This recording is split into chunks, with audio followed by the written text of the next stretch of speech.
Start हो गई। Comrade नमस्कार।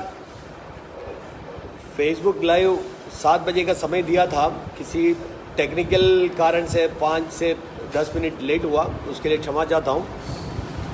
हमारा HMS महाराष्ट्र के हमारे जनरल सेक्रेटरी है संजय बड़ावकर जी, इनका और हमारा बात हुआ था, तो हम लोगों ने सोचा था कि थोड़ा सा रेल की प्राइवेटाइजेशन के बारे में थोड़े से लोगों तक पहुंचने की ज़रूरत है।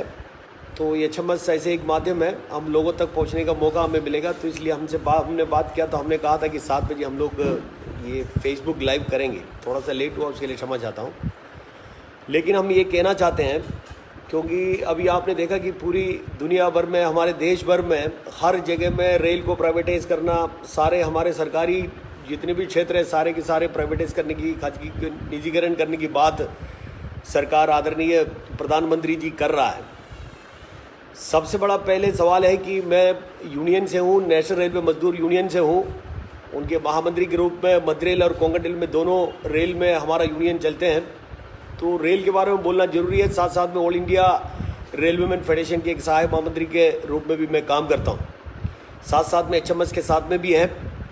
तो इसलिए मैंने सोचा कि रेल प्राइवेटाइज करने के बाद क्या होगा। सारे लोग सोचते हैं कि जब रेल के लोग बात करते, रेल के संगठन जो बात करते हैं, तो रेल के कर्मचारियों के बारे में ये कहता होगा रेल कर्मचारी की नुकसान होने वाला, इसका तंगा कम होने वाला, इसकी नौकरी जाने वाला। ये सवाल अभी नहीं है। रेल के कर्मचारी के बारे में हम नहीं कह रहा है।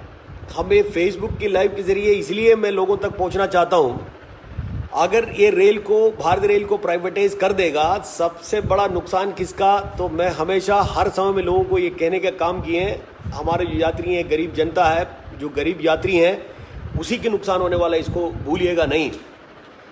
क्यों रेल क्यों प्राइवेट करना चाहता है?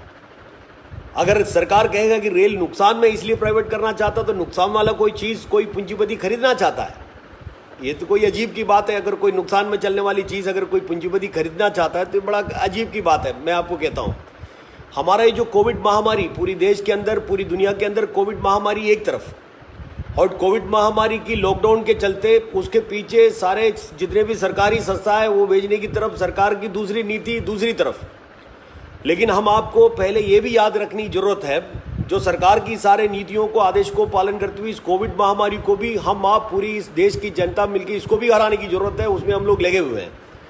और उदाहरण के तौर पर मैं भारतीय रेल की कर्मचारी के नाम से अगर आपको कह दूं, नॉर्मल समय में जितनी काम भारतीय रेल के अंदर चल रहा था, उससे ज़्यादा काम भारतीय रेल के अंदर हमारा रेल की कर्मचारी ईमानदारी से कर रहा है। भले पैसेंजर यात्रियों वाली ट्रेन इस लॉकडाउन के चक्कर में नहीं चलता होगा, लेकिन मालगाड़ी जो चलने वाला है, जो गुड्स ट्रेन जितनी चलने वाले हैं, ये नॉर्मल समय से जितनी चलते हैं उससे ज़्यादा चल रहा है। हमारा ओपन लाइन के अंदर काम करने वाला, शायद इंजीनियरिंग के अंदर काम करने वाला, हमारा जो ऑपरेटिंग के अंदर, जो ओपन लाइन के अंदर काम करने वाला हर विभाग के लोग, मैं कर्मचारी के बारे में नहीं कह रहा हूँ, मैं आपको ही कह रहा हूँ कि हर विभाग के अंदर काम करने वाला कर्मचारी जो नॉर्मल समय में जितनी काम कर रहा था उससे ज़्यादा काम कर रहा है। शायद हर समय में, हर अखबार में, चाहे मराठी हो, हिंदी हो, अंग्रेजी हो, सारे अखबार के अंदर शायद आपने पढ़ा होगा, ये लिखा कि हमारे रेल की कर्मचारी देखो किस तरीके से हमने काम किए हैं, ये पुल हमने बना दिए, ये मानसून के लिए कितनी काम करा दिए हैं, इतनी साफ करा दिए हैं, इतनी ट्रैक बना दिए, इतनी ओइची का हम लोगों ने मरम्मत करा, दुनिया भर की बातें कर रहा है। लेकिन वो एक तरफ, दूसरे तरफ पूरे के पूरे, आपने कुछ दिन पहले देखा होगा कि 109 रूट पे 151 गाड़ी चलाने वाला है। मैं उसके पहले आपको और एक चीज़ कहना चाहता हूँ, हमारा कोविड महामारी आने के पहले शायद हमारी भारत रेल के अंदर तेजस के नाम से कुछ गाड़ियाँ चलाने के काम किया था। सबसे पहले गाड़ी लखनऊ से दिल्ली चलाने के काम किए थे। ये आपको समझना जरूरी है, क्योंकि तेजस गाड़ी क्यों चलाया और चलाने के बाद क्या हुआ, कितनी पैसा कमाया, कितनी फायदा हुआ और क्यों चलाया, इसके ऊपर भी जानकारी होना जरूरी है। उन्होंने कहा कि तेजस गाड़ी जो लखनऊ से लेकर दिल्ली चला, उतनी किलोमीटर के अंदर, उतनी दूरी पे, उसी पटरी पे, उसी डायरेक्शन पे, उसी डायरेक्शन में चलने वाली हमारा भारत रेल की भी गाड़ी था शताब्दी। उस शताब्दी के अंदर जितनी टिकट की भाव था, उसकी 2 गुना भाव तेजस को देना पड़ रहा था। और लेकिन बोला कि तेजस में सारे सुविधा, हमें नहीं पता कि कौन सी एक्स्ट्रा सुविधा, कलरफुल गाड़ी था, बात अलग है, स्पीड में कोई फर्क नहीं था, क्योंकि तेजस गाड़ी 3 स्टेशन में रुक के जब दिल्ली पहुंचने वाली जो समय था, हमारा जो शताब्दी गाड़ी 5 स्टेशन में रुक के दिल्ली पहुंचने के लिए 5 मिनट का अंदर था। तो 5 मिनट के अंदर के लिए 2 गुना पैसा, तो हमको कहीं समझ में नहीं आ रहा है क्या बात है, लेकिन उसके अंदर बहुत सारे चीज़ लिखा था। हम लोगों ने विरोध किया था उस समय में, उसमें कोई सवाल नहीं। हम लोगों ने बिल्कुल सही ढंग से विरोध किया था। हम लोगों ने उस समय में कहा था भाई ये जो तेजस गाड़ी आप चला रहा है, आपने तेजस गाड़ी चलाते हो, सरकार ने ये भी कहा था ये जो तेजस गाड़ी है ये अगर लेट हुआ प्रति घंटे में हम 100 रुपये पैसेंजर को देंगे। हम लोगों ने उस समय में पूछा था हमारा फेडरेशन के जरिए, भाई अगर ये नुकसान हुआ तो पैसा कौन देगा? नुकसान हुआ तो पैसा देगा सरकार, भारतीय रेल देगा। मुनाफा हुआ तो पूंजीपति कमाएंगे, जो इसकी मालिक है वो कमाएंगे। बड़े सोचने की विषय मैं आपको कहता हूँ। मैं आपको कहता हूँ हिंदुस्तान के अंदर हमारा जो कोहरे के टाइम में हमारा नॉर्थ से आने वाली कोई भी गाड़ी समय पे नहीं आ सकता। जो सबसे बड़ा हमारा जो रूट है सही वीवीआईपी जिसको माना जाता है मुंबई दिल्ली, ये वाला गाड़ी भी, राजधानी गाड़ी भी उस समय पे कोहरे के समय में लेट आता है। कोहरे के कारण कोई भी उसको गाड़ी को राइट टाइम नहीं ले आ पाएगा। मतलब कोहरे के समय में अगर इस तरीके कोई गाड़ी चला तो उसको पैसा सरकार देते रहेंगे, हमें पता नहीं। और मैं दूसरा एक चीज़ भी आपको कहना चाहता हूँ, जो भी गाड़ी आज सीआरपी साहब या रेल मंत्री कह रहा है, हमारा जो देश का सरकार, आज की सरकार कह रहा है कि हमको गाड़ी सब 109 रूट पे 151 गाड़ी देना है, हम देंगे। आरएफ क्यों मांग रहा है? वो बड़े बड़े लोगों को बुलाया जा रहा है। 109 रूट, ये 109 रूट कौन सा है? सबसे अच्छा रूट मुंबई से गोवा रहेगा, या मुंबई से नागपुर रहेगा, या मुंबई से दिल्ली रहेगा, मुंबई से कलकत्ता रहेगा, मुंबई से चेन्नई रहेगा। जितने भी अच्छे रूट है, जितने भी अच्छे रूट होगा 109 रूट, और उसमें 151 गाड़ी देगा, ये उन्होंने फैसला किया है। उन्होंने उनकी कोशिशें जारी है। इतनी आसानी से इनकी कोई काम चलने वाला नहीं, मैं आपको कहता हूँ। लेकिन अगर कोई असली रूट वाली गाड़ी अगर किसी ने दे दी है ना, उसकी कोई पीक टाइम वाली गाड़ी उन्होंने ले ली है, तो उन्होंने जैसी तेजस गाड़ी चला तो तेजस गाड़ी के अंदर केवल एग्जीक्यूटिव क्लास और एसी चेयर कार था, उसके अलावा दूसरा कोई नहीं था। जो आम जनता जा रहा, जो सेकंड क्लास, वो नहीं है। आम जनता जो जा रहा है, जो गरीब जा रहा है जनरल क्लास, वो नहीं है गाड़ी में। अगर ये देगा तो हमारा गरीब लोग क्या करेगा, मैं पूछना चाहता हूँ। मैं दूसरे एक चीज़ मैं आपको कहना चाहता हूँ। हमारा मुंबई के अंदर जो सबअर्बन गाड़ियाँ चलती हैं, अगर प्राइवेटाइजेशन की बात हो तो एक दूसरे की तरफ सब तरफ आप देखना चाहिए। ये केवल 109 रूट की बात नहीं, ये कोई 151 गाड़ी की बात नहीं। वो 151 गाड़ी के अंदर कितने कंसेशंस मिल रहा है। अगर आप भारत रेल के अंदर किसी गाड़ी में हमारा कोई सीनियर सिटीजन को जाना होगा तो उसको कंसेशन है, हमारा फौजी उसको कंसेशन है, हमारा जो हैंडीकैप अपंग उसको कंसेशन है। करीब 100 प्रकार की कंसेशन हमारे गाड़ियों में मिलता है। मीडिया वाला, हमारा जो पत्रकार भाई हैं, मीडिया के लोग हैं, उनको उनसे कंसेशन है। इतनी सारे कंसेशन है, लेकिन वो गाड़ी अगर प्राइवेट हाथों में अगर जाए तो एक भी किसी को कंसेशन नहीं होगा। कोई सीनियर सिटीजन कोई किसी को माना नहीं जाएगा, कोई बच्चों को नहीं रहेगा, कोई हैंडीकैप को नहीं रहेगा, कोई स्पोर्ट्स वाले को नहीं रहेगा, कोई फौजी को नहीं रहेगा, किसी भी प्रकार का कोई कंसेशन नहीं होगा। ये भी हम लोग समझने की जरूरत है। मैं आपको कहता हूँ, मैं उदाहरण के तौर पर, हम आप पब्लिक में जाने की जरूरत है, क्योंकि हम लोग ये कोशिश कर रहे हैं कि हमारे जो गरीब है, गरीब यात्री हैं, जो जनता, वहाँ तक पहुँचने की जरूरत है। अगर आने वाले दिनों में अगर कोई लड़ाई होगा, उस लड़ाई हमको किसके साथ में लेके करना पड़ेगा और किसके लिए करना पड़ेगा? भारत रेल की कर्मचारियों के लिए नहीं, हमारे जनता के लिए, गरीब यात्री के लिए, उनके लिए हमको लड़ाई करना पड़ेगा। ये भी इस समय पे मैं आपको कहना चाहता हूँ, क्योंकि उनके लिए करने की जरूरत है। क्यों? उदाहरण के तौर पर हम मुंबई के लोग हैं, हमारा मुंबई के अंदर सबअर्बन गाड़ियाँ चलती हैं।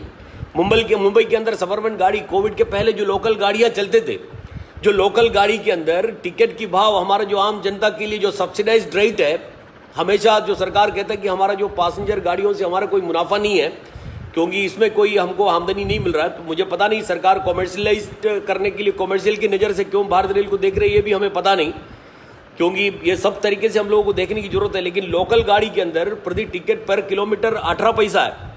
प्रति किलोमीटर 18 से 20 पैसे के अंदर हमारा जो लोकल के अंदर चलने वाला गरीब यात्री उसमें आ सकता है, जा सकता है। उसकी टिकट की भाव है 7.5 दिन की टिकट की फेयर होगा तो मंथली सीजन टिकट मिलेगा। जितने भी चाहे आ सकता है, जा सकता है, जितनी ट्रैवल करना कर सकता है, उसको कोई रोक नहीं सकता है। 7.5 दिन की टिकट की पैसा भर दो, मंथली टिकट मिलेगा। मंथली में 1000 बार जा सकते हैं, 1000 बार आ सकता है। इस तरीके की हमारी गाड़ी है, 100 की स्पीड पे चलती हैं, 6 लाइन है ना, फास्ट लाइन, लोकल लाइन, अलग अलग प्रकार की गाड़ी। लेकिन अपनी इसी शहर के अंदर अंबानी साहब की गाड़ी चलती है घाटकोपर से वर्सोवा, कितना 11 किलोमीटर है, कितनी 40 रुपया प्रति टिकट है, पर किलोमीटर 4 रुपया पकड़ लो आप।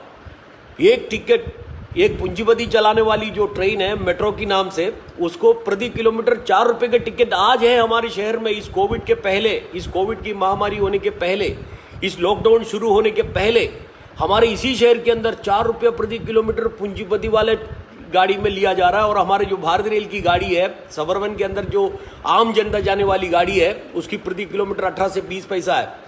जो 18 से 20 पैसा वाली जो गाड़ी है उसके अंदर भी 100 से अधिक प्रकार की कंसेशन है, 100 से अधिक प्रकार की कंसेशन। आप सोच नहीं सकता, मैं आपको कहता हूँ 7.5 दिन की टिकट की फेयर में उनकी monthly ticket, monthly season ticket, और वहाँ की गाड़ी में प्रति किलोमीटर 4 रुपया, उनका गाड़ी का स्पीड है 60, और हमारी भारत रेल की जो सबअर्बन सर्विस उसकी स्पीड है 100, और उसमें भी आने जाने वाला किस किस प्रकार के लोग कैसे आ रहा है कैसे जा रहा है आप जानते हैं। लेकिन उधर जो मेट्रो के अंदर जाएगा जो 4 रुपये वाली टिकट पे 60 किलोमीटर स्पीड वाली गाड़ी पे विदाउट टिकट कोई जा नहीं पाएगा, गाड़ी पे घुस नहीं पाएगा, टिकट के बगैर कोई जा नहीं पाएगा अंदर। ये अंदर हमको समझने की जरूरत है। मैं आपको कहता हूँ सब लोग पूछते हैं कि प्राइवेटाइजेशन, जनता में भी थोड़ा सा प्रॉब्लम है, जनता को भी इस तरीके से सरकार एडवर्टाइजमेंट करके डाल रहा है भाई अगर प्राइवेट गाड़ी आएगा तो उसमें बहुत सुविधा होगा, इस तरीके से गाड़ी होगा। हवाई जहाज के अंदर जो हमारा जो एयर होस्टेस जैसे हमारा रेल के अंदर भी होगा, आपको स्वागत करने के लिए खड़े होगा। अरे सोचने की विषय है, हमारा जो रेल एयर होस्टेस के नाम से जो तेजस के अंदर हमारा जो भारत का हमारा बच्चियों को ला के खड़ा करके इन्होंने खड़ा करके स्वागत कराने के काम किया। कुछ लोगों ने शायद बड़े अच्छे तारीफ करने के काम किया, लेकिन किसी ने ये नहीं पूछे उनको महीने में तनख्वाह मिला कि नहीं मिला, मिला तो कितने मिले इसके बारे में पूछे नहीं। अगर भारत रेल की कोई कर्मचारी है स्थायी रूप में काम करने वाला, भारत रेल की कर्मचारी को क्लास 4 के अंदर काम करने वाले की भी तनख्वाह कितना मिल रहा है इसके ऊपर सोच विचार करने की जरूरत है। अगर उतनी तनख्वाह दे के भारत रेल की कर्मचारी करके ट्रीट करके अगर किसी को लगा देता तो हमें कोई तकलीफ नहीं। हमारे हिंदुस्तान के अंदर जो बेरोजगार नौजवान किसी न किसी को कुछ न कुछ क्या कहते हैं कि नौकरी मिल रहा है, बेरोजगारों को रोजगार मिल रहा है, तो हमें कोई तकलीफ नहीं, हम लोग उनको स्वागत करेंगे। लेकिन ऐसी कोई बात नहीं हो रहा है। जिसको रोजगार है, वैकेंसी है, उसको नहीं भरने की बात होगी, पेपर के अंदर दिखाया जाएगा इतना हम भरने वाला है, साथ साथ में फिर दूसरे आदेश जारी करेगा कि भाई 50% हम लोग अभी सरेंडर करने वाला है। अलग अलग ढंग से अलग अलग नीतियां अपनाने की बात सरकार कर रहा है। अभी हमारा देश के अंदर हमारा जो भारत रेल का जो खूबसूरती ये था, जहां भी भारत रेल हम किताबों में पढ़ा, जो रेल जहां भी बिछाया गया तो रेल के अंदर रेल बिछाने से देश का विकास हुआ है। उदाहरण के तौर पर सबसे लास्ट में जिस हिंदुस्तान के अंदर जो रेल का पटरी बिछाने का काम किया था हमारा आदरणीय भूतपूर्व मधु दंडवते साहब के समय पे, उन्होंने और जॉर्ज फर्नांडिस जी दोनों मिलकर जो कोंकण रेलवे का जो काम चालू करने का काम किया था, उस कोंकण रेलवे आने के बाद हमारा रोहा से लेके बानगांव से लेके ठोकुर तक जो विकास हुआ तो कोई सोच नहीं सकता। आज अगर वो रेल की पटरी वहां से नहीं बिछाया होता तो उस एरिया का, उस कोंकण का जो क्षेत्र है उसका विकास इतना आज जो दिख रहा है इतना नहीं होता था। तो इसको न भूलिएगा। और हम लोगों को एक भी हमने देखा कि पार्लियामेंट के अंदर किसी एमपी साहब ने एक बात करते हुए हमने सुना, एक लाइन, बहुत अच्छी लाइन उन्होंने कहा, ये वो रेल है, कौन सा, ये वो रेल है, ये हर समय में कोई युद्ध हो, वार हो, उसके अंदर फ्रंट लाइन पर रह के सारे चीज को फ्रंट लाइन पर रह के काम करने वाली हमारी रेल है भारत रेल, हर प्रकार के काम करने के लिए। उन्होंने कहा कि ये वो रेल है जो भोपाल की गैस ट्रेजेडी हुआ था उस समय में, गैस ट्रेजेडी के समय में जो स्टेशन की स्टेशन मैनेजर, उन्होंने कहा कि आने वाली गाड़ी को रुकवाया ये कह के कि इधर गैस लीकेज हुआ, अगर एक गाड़ी आ जाएगा तो उसके अंदर बैठे हुए हमारे यात्रियों सहित सारे लोगों की जान को खतरा है। वो देते हुए उन्होंने आदेश दे के गाड़ी को रुकवाया, लेकिन अपने खुद की जान गया। ये अपनी भारत रेल की चरित्र है। लेकिन भारत रेल के अंदर भी बहुत बार हड़ताल हुआ। 1960 में हड़ताल हुए, 1968 में हड़ताल हुए, 1974 में हड़ताल हुए। मैं आपको कहना चाहता हूँ आज हम लोगों का आगे आने वाले दिनों में सेंट्रल ट्रेड यूनियन के साथ में बातचीत हो रहा है। उसके अंदर हमारे फेडरेशन के भी महामंत्री, अभी कुछ दिन पहले सेंट्रल ट्रेड यूनियन का जो वीडियो कॉन्फ्रेंसिंग हुआ था, उसके अंदर भले ही हमारा ऑल इंडिया रेलवे फेडरेशन के जनरल सेक्रेटरी किसी कारण से, उनकी तबीयत ठीक नहीं था, इसके कारण से अटेंड नहीं हो पाया, लेकिन उनका मैसेज हमारा आदरणीय जे.आर. भोसले जी के थ्रू ये देने का काम किया कि आगे जो भी निर्णय होगा हम आपके साथ में रहेगा।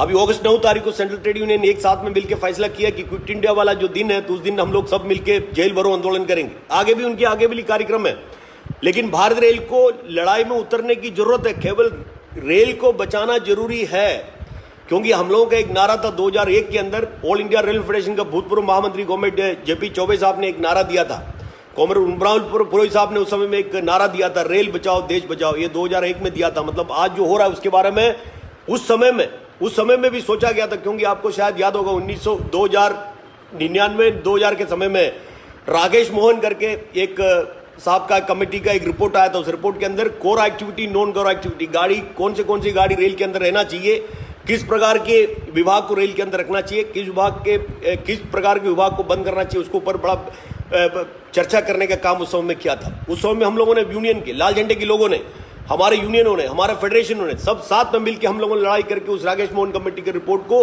रुकवाने के काम हम लोगों ने किए थे।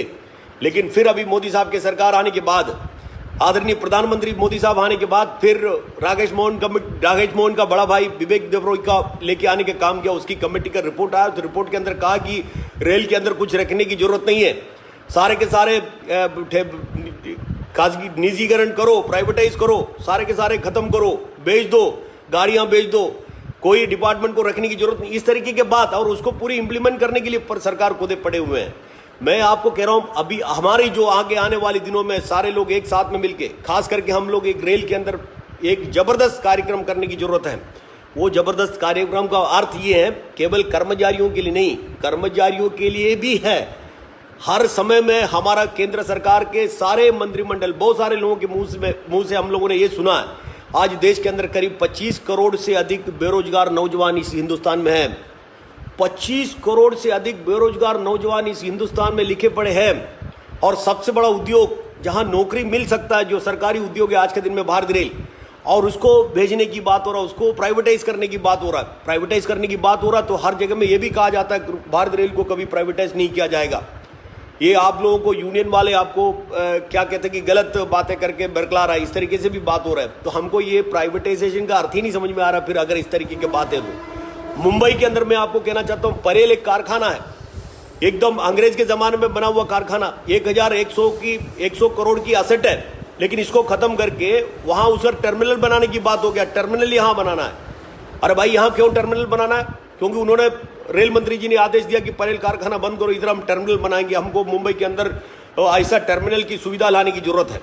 हमें समझ में नहीं आया। हमने लोगों को पूछा, भाई हमने चिट्ठी लिखा, रेल मंत्री जी को चिट्ठी लिखा, हमने प्रधानमंत्री जी को चिट्ठी लिखा, सीआरबी को चिट्ठी लिखा, सबको चिट्ठी लिखा, लेकिन कोई जवाब नहीं या कोई बातचीत नहीं।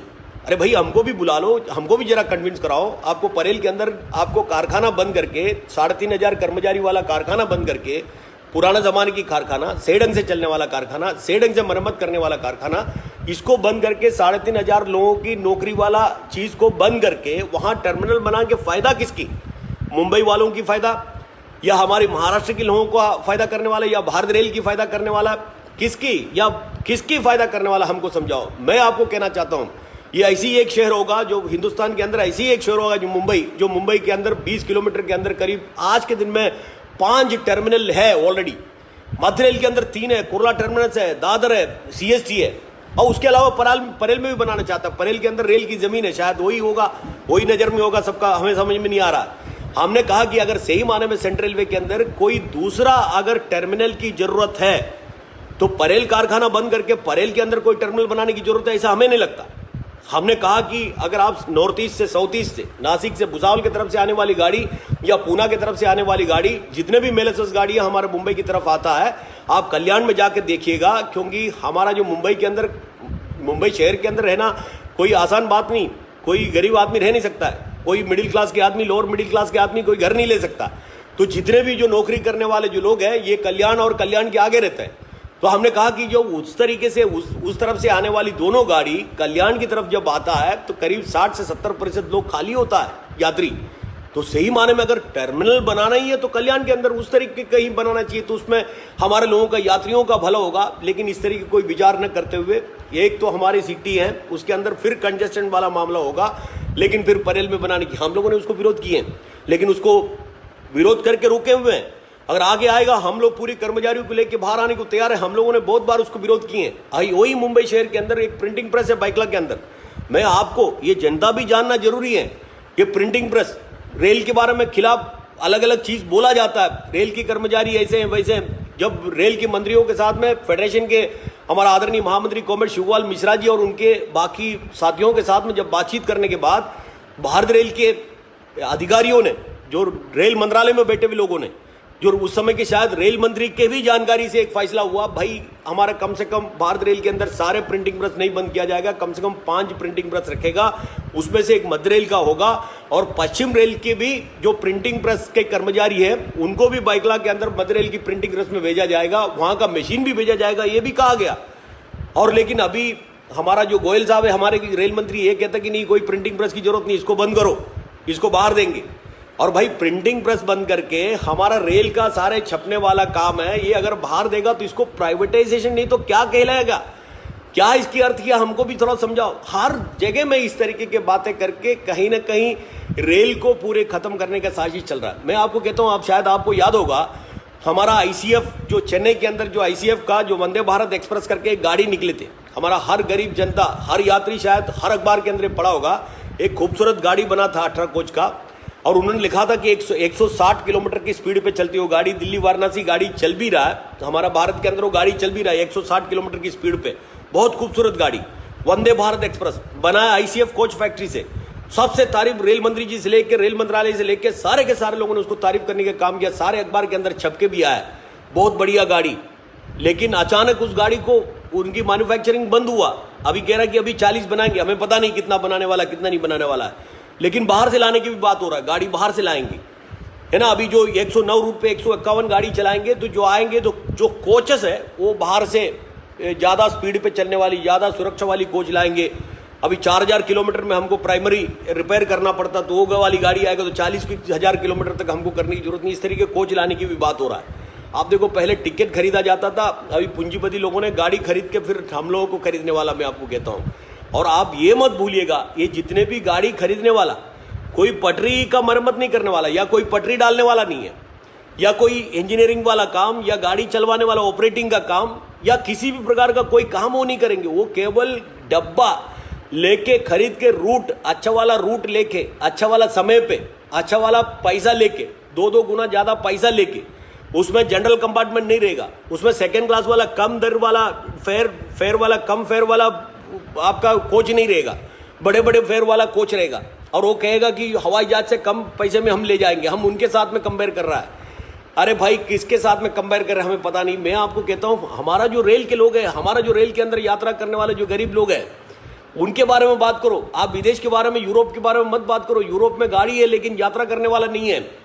आप बाकी जो विदेशों का जिस राज्य के बारे में आप कह रहे हैं, वहां आपकी रेल की गाड़ियां चल रही है लेकिन उधर पैसेंजर नहीं है।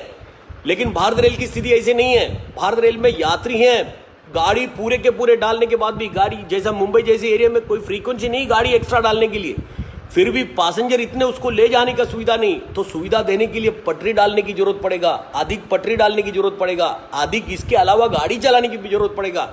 ये गाड़ियों में से निकाल के अच्छे गाड़ी 109 रूट निकाल के किसी को देने से वो अपने पैसा कमाएगा, काम हम करेंगे, जमीन अपनी, गाड़ी, पटरी हमारी, मरम्मत करने वाली हमारी, स्टेशन मैनेजर हमारी, ऑपरेटिंग डिपार्टमेंट की लोग हमारी, जो एसआरटी विभाग के लोग हमारी, गाड़ी चलाने वाला हमारा, पीछे बैठने वाला हमारा, सारे के सारे लोग हमारा, लेकिन कमाने वाला काम वो करेगा।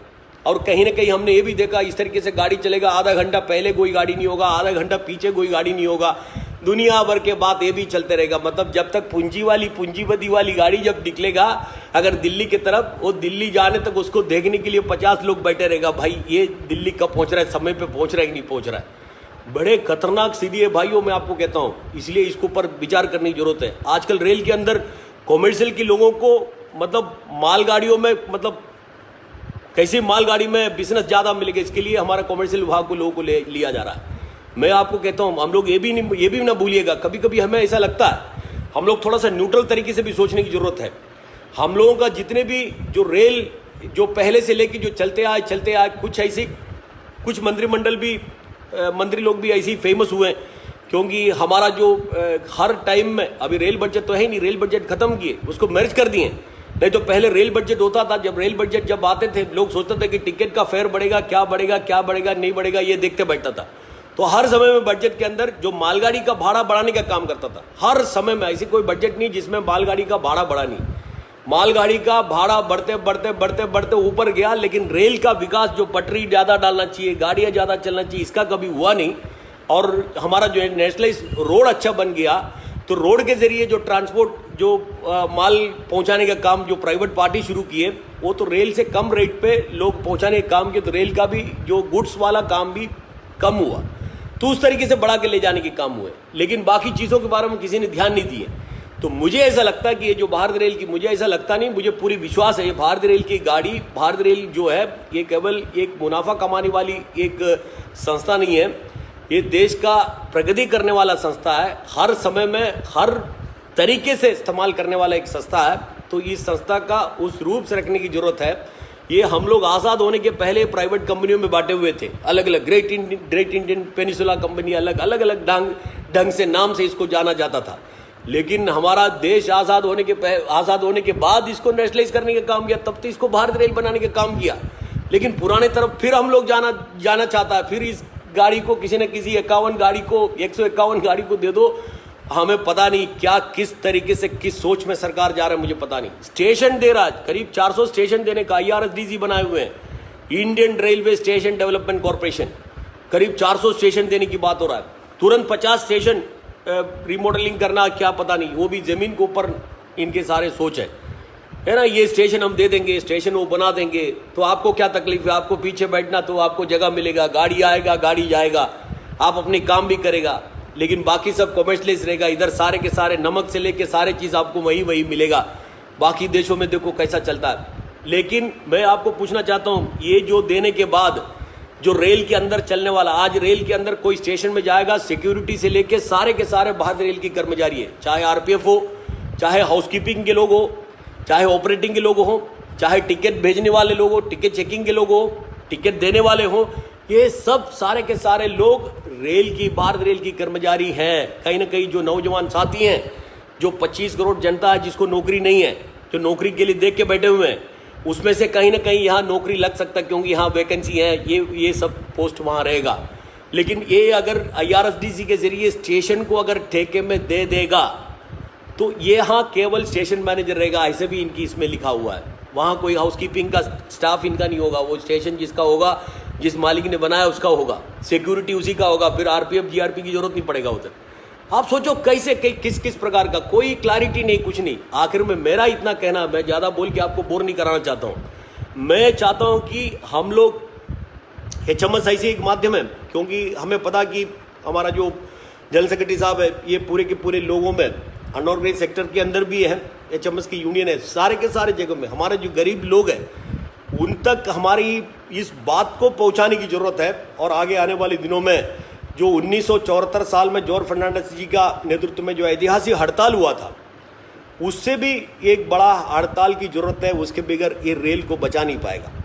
और मैं हमेशा कहता हूँ, आज मैं इस फेसबुक के लाइव के जरिए भी कहना चाहता हूँ, हमारा महामंत्री जी को भी मैं हमेशा कहता हूँ, जहाँ कहीं भी कोई भी मीटिंग हुआ तो उसके अंदर हम लोग ये कहने का काम किए हैं, हम लोग केवल ऑल इंडिया रेलवे फेडरेशन, जिस फेडरेशन से हम लोग अफिलिएटेड है, वहाँ का जनरल सेक्रेटरी अगर एक बार आदेश दें, अब वो भी तैयारी में, कुछ दिन पहले उन्होंने कहा एक बार आदेश दे दे, अगर मध्य रेल अगर बंद नहीं हुआ तो मैं बोला, जो भी बोला तो मैं उसके लिए आपका सजा पालने के लिए मैं तैयार हूँ, लेकिन आधा घंटा नहीं लगेगा, इतनी ताकत हम रखते हैं।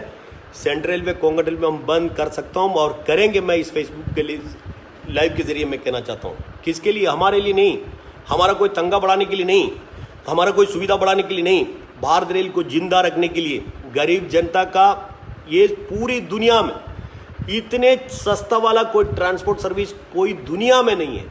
भारत की बात छोड़ो, पूरी दुनिया में कहीं भी 18 पैसा से लेके 20 पैसे प्रति किलोमीटर ले जाने वाला अगर कोई सर्विस होगा, कोई ट्रांसपोर्ट सर्विस होगा, तो आप बताइए, आप जो बोलता मैं हरने को तैयार हूँ। हमारा जो स्टेट के अंदर जो रोड पे चलने वाली जो गाड़ियों में अगर कोई बस में स्टेट के भी MSRTC की बस में भी कोई स्टेट रोड ट्रांसपोर्ट में भी अगर जाना होगा तो रेल के अंदर जितना पैसा देता है उसके कम से कम 5 से 10 गुना ज़्यादा पैसा देना पड़ेगा। इतनी चीप वाला काम कि इसको ख़त्म करने के चक्कर में इधर इसमें तो कोई भी खरीदेंगे। मैं आपको कहता हूँ, अगर हम कोई पूंजीपतियों को, अंबानी साहब को, अडानी साहब को अगर भारत रेल को चलाना ही, अगर इनको इतनी खुशी होती है गाड़ी चलानी है, उनको कोई नया सेक्शन दे दो भाई, पटरी डलवाओ उससे, और उस सेक्शन में हमारे गरीब लोगों को ले जाने की बात करो। पटरी डलवा के कोई गरीब सेक्शन में जहां हमारी पटरी नहीं है, किसी गरीब में गांव में, इस तरह की कोई स्कीम के बारे में सोचा जा सकता है। लेकिन जो बना के रखे हुए रेडीमेड चीज़ लेके अगर पैसा कमाने की बात अगर कोई सोचता होगा, इसको विरोध करने की जरूरत है। तो मुझे ऐसा लगता है, पूरा विश्वास है मुझे, हम लोग सब मिलके HMS में, ये जितने भी सेंट्रल ट्रेड यूनियन है HMS के साथ में, HMS की general secretary comrade Harbhajan Singh साहब से भी कभी कभी बात होता है, उनके भी बात हम सुनते हैं। तो सारे सेंट्रल ट्रेड यूनियन के लोग एक साथ में मिलके, और ऑल इंडिया रेलवे फेडरेशन साथ में रहेगा, ऐसा हमारा आदरणीय महामंत्री जी कहा है। आदरणीय अध्यक्ष जी ने भी उस दिन कुछ दिन पहले कहने के काम किए हैं। और उनकी आदेश आया तो हम लोग एक साथ में मिलके इस रेल को बचा सकते हैं। और इस रेल को बचाना जरूरी है, क्योंकि नारा है रेल बचाओ देश बचाओ। रेल बचेगा तो देश बचेगा, और इसको अगर नहीं करोगे हम आप मिलके, सारे लोग मिलके अगर इस रेल को आज के दिन में बचाने की बात नहीं होगा, तो हमारे अपने आपके आने वाली पीढ़ी, यानी कि आप जिसको मोहब्बत करते हैं, उसके लिए आप जो दिन रात जो मेहनत करते हैं, अपने घर के जो सदस्य, नेक्स्ट जनरेशन, आने वाली पीढ़ी, आपके अपने बच्चे, ये हमको आपको माफ़ नहीं करेंगे। इसलिए हमको बिल्कुल सारे चीज़ को भूलते हुए, हमारा नारा सर्वधर्म समभाव है। सारे लोग, हम एक दूसरे को इंसान के नाम से जानते हैं, एक दूसरे के नाम, इंसान के नाम से हम लोग जानते हैं। रेल के कर्मचारी, इंसान, हम लोग एक साथ में मिलके, सारे लोग एक साथ में मिलके मुट्ठी बांध के अगर एक साथ में आए, मैदान में उतरा, तो मैं कहता हूँ कोई सरकार इसको प्राइवेटाइज नहीं कर पाएगा। सरकार डराने की कोशिश करेगा, हमेशा कहता है कि ये कर दूंगा वो कर दूंगा, तो हमें कभी हंसी भी आता है, क्या करने वाले हैं सरकार? क्या ये पूरे हिंदुस्तान के, क्या पूरी जनता को अंदर कर देंगे, जेल में डाल देंगे? करोगे क्या? जान ले लेंगे? ये सब होने वाली चीज़ नहीं है। तो हम लोग अगर एक साथ में हुआ तो कोई कर नहीं सकता, और वो करने की ज़रूरत है।